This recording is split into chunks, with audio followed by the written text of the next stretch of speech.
All right, as simple as that. I just use a cut-off wheel. Now I use a flap disc to polish it up. Heck, I guess if it don't work, just take it back.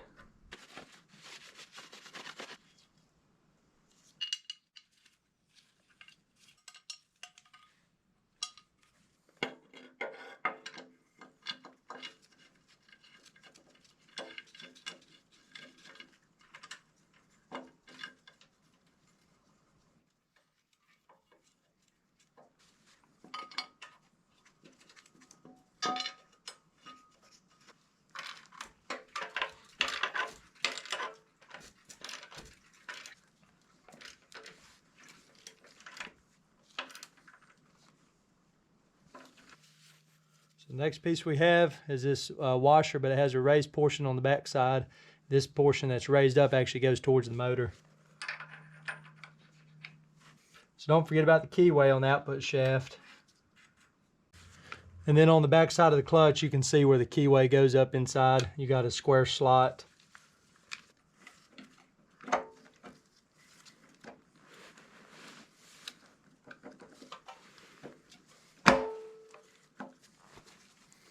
Then you got your bolt with the lock washer on it.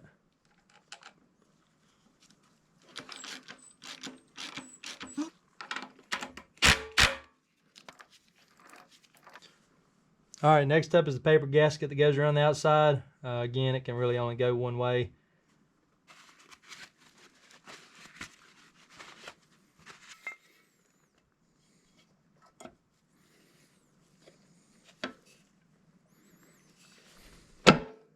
Because this is your seal where your shaft goes through.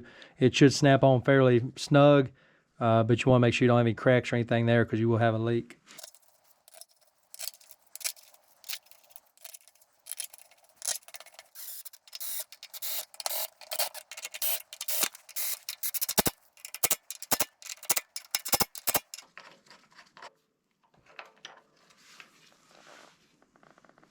On your oil fill cap, you got a high and a low mark. You see this indentation. That'd be a high mark, that'd be a low mark. So we're just going to shoot somewhere between halfway.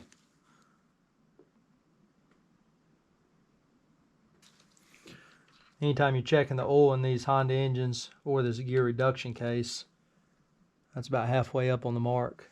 You just stick it down in there. You don't screw it in to check the oil level. So that was about half a quart. So we might as well go and change the engine oil while we got it out of the Permagreen. These Honda engines are universal, so they have a drain plug on both sides. They have a fill plug on both sides. Doesn't really matter which one you use. It just all depends on how the motor orients and whatever piece of equipment you're using. So it's just for ease of access.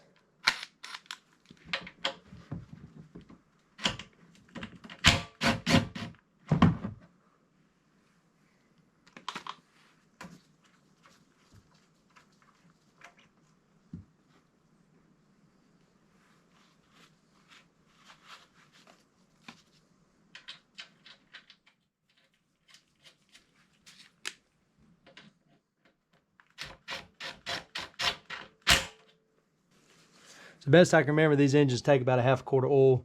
The way I always fill them up is you just fill it up until you can see the oil at the bottom of the threads. They do offer a dipstick. Not really sure how to read that, but as long as you got oil on the dipstick, you should be good. So we're running the same oil in both of these, just a generic 10W30.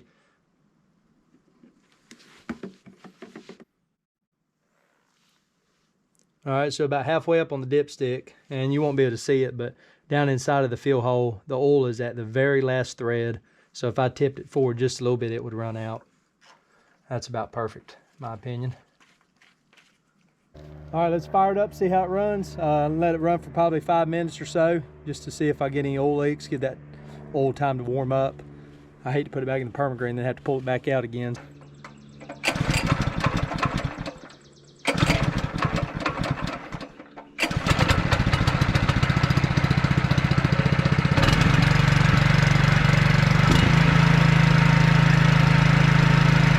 So didn't find any oil leaks, let it run for about 15 minutes. High idle, low idle, runs perfect. The only concern I have is the clutch is engaging when it's at idle. And you can reach down and stop it with your hands and it'll run for about 10 or 15 seconds after you stop it. All right, so go ahead and get your pulley lined up on there, and then take your key. And this is my old pulley and old key. Mine's really tight for some reason, only seems to want to go one way. But I actually polished mine up a little bit, hopefully get it in there better. All right, and your pulley's gonna have 2 set screws on it. Of course, mine only has 1 because I welded that one shut. That's where it's cracked. But you wanna leave those loose because we need to get the belt lined up before we tighten those down.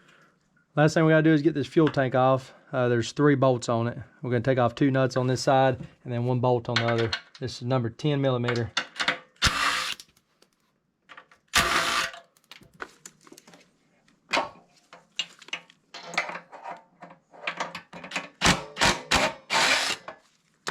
All right, if you didn't see that bolt, it's actually this one right here in the middle. That goes in the bottom of the tank. So the last thing we gotta do is get that fuel line unhooked. You can see it running at the bottom of the tank. We got a lot of gas in this tank, so I really don't want to waste it. So just trace the line back here to the carburetor, just pinch it with a pair of vice grips. We're gonna take it off here and we're gonna put that gas into the Permagreen tank.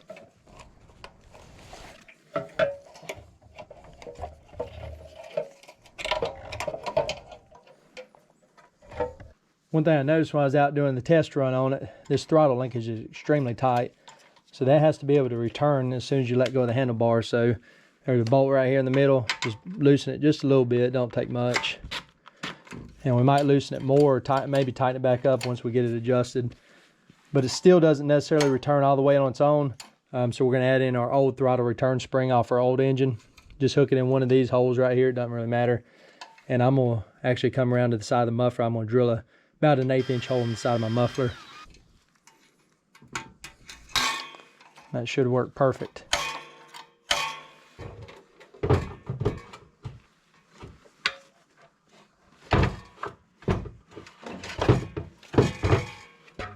Don't forget your motor spacers. This would be a good time to add them. So one thing I mentioned in one of my previous motor change videos is I would highly encourage you to use a tap and die set on all your bolts and all the holes that go into the engine frame. It will make your life a lot easier when you go to put these back in, because a lot of times they just are aggravating because they've got a bunch of fertilizer and grime and rust and corrosion. So you're better off just cleaning them off, and you'll save yourself a lot of heartache.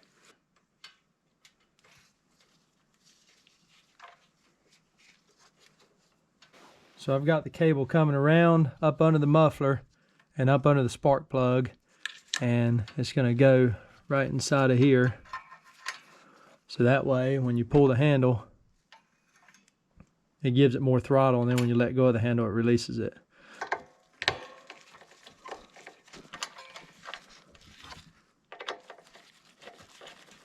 So you're basically just going to adjust it to where you push the throttle all the way to idle, pull back on this black sleeve, and then just tighten it down right there.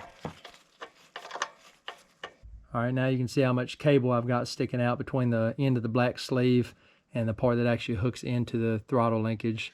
So when you pull the handle, that's all there is to it.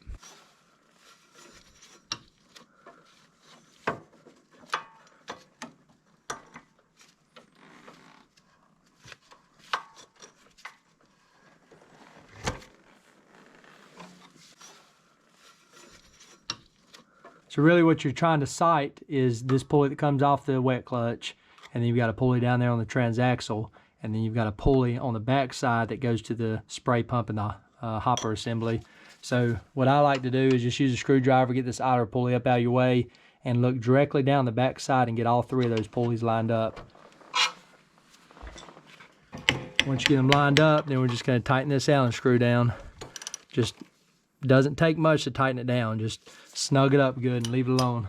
So right here is the factory harness that comes on the back of your engine, and we really only have to unplug 1 plug to make the kill switch work, and that's going to be this wire that runs to the top of the engine. So the engine wiring harness is pretty straightforward.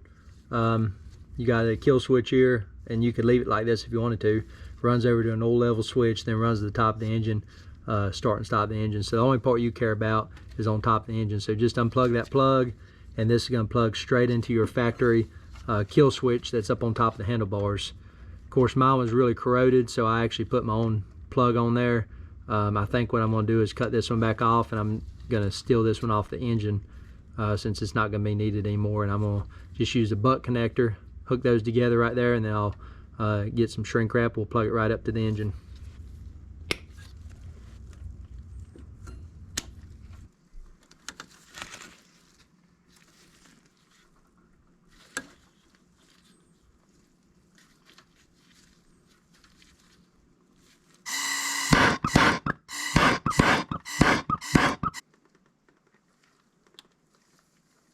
Should be good to go. So it's just a wire running from the toggle switch off the handlebars, runs down here and goes straight into the top of the engine. So this kill switch right here is irrelevant. You can leave it in whatever position you want. So I did a little research. I pulled up the repair manual for the Permagreen Magnums, and on the last page, I'll throw up a picture, but this is actually called neutral starting module harness. So I guess it makes sure that your machine's in neutral before you start it. Mine was starting any gear, so obviously that broken wire that I had is the reason for that. I'm going to just go ahead and put the machine back together. I don't care what gear it starts in, but I do have the repair pins for it that I'm going to work on at some point to try to get it working correctly. All right, so the next thing we're going to do is put the spray pump back in. You can see I left the suction line hooked up. That's just to prevent draining my tank. And I just unhooked the discharge line. Just make sure your blue tab's pulled all the way up. It's a pretty tight fit. These lines will just pop right in. And once you get it in, the blue tab will slide down, locks it in place.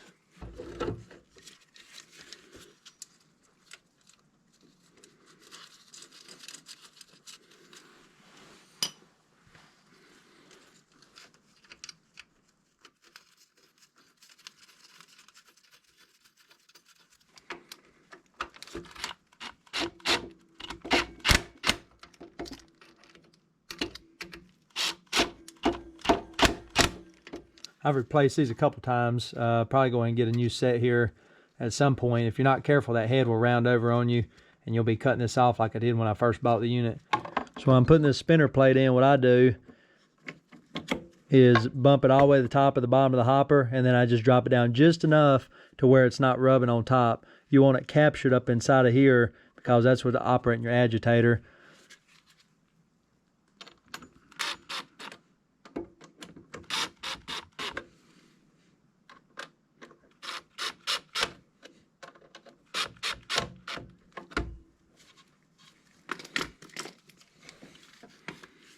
You want to make sure you tighten your block up evenly. You can see how tight it is on this side and how loose it is on this side.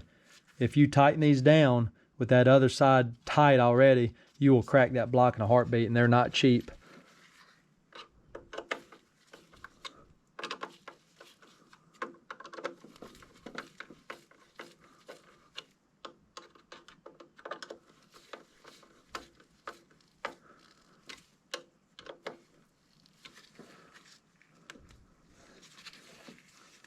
Now we just need to hook our belt up.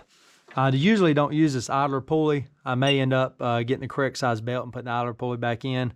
But I'm just going to leave it out for now because I don't have the spring hooked onto it, because that spring goes on the same bolt as the electrical harness.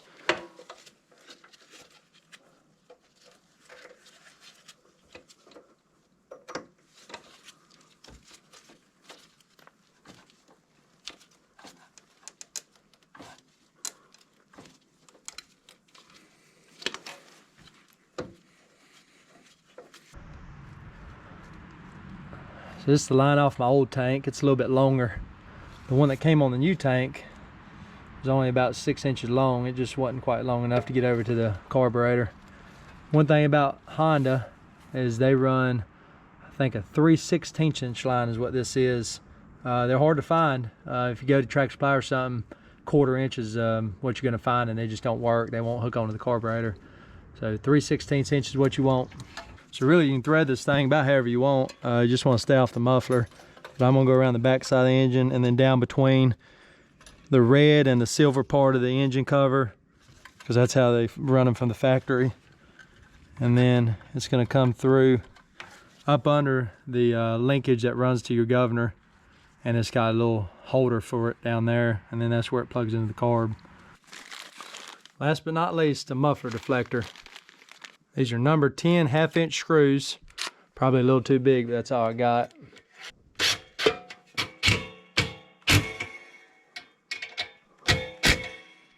All right, you can tell right there I got the wiring harness completely unplugged, and I'll show you that it's going to start in gear.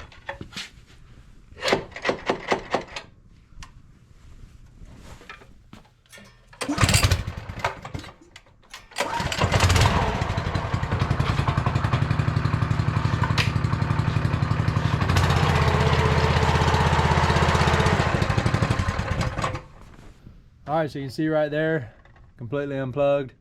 So the only thing that's doing is preventing you from starting this machine while it's in gear. It does not affect the operation of the machine at all.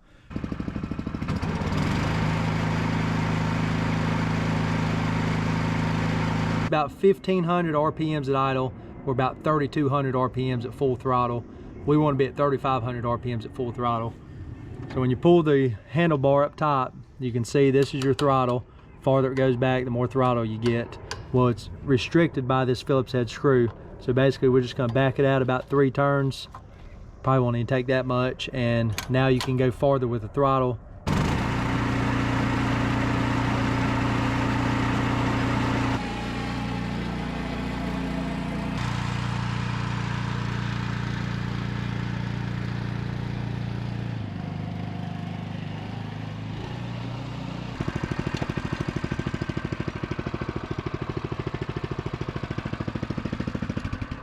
All right, that's awesome.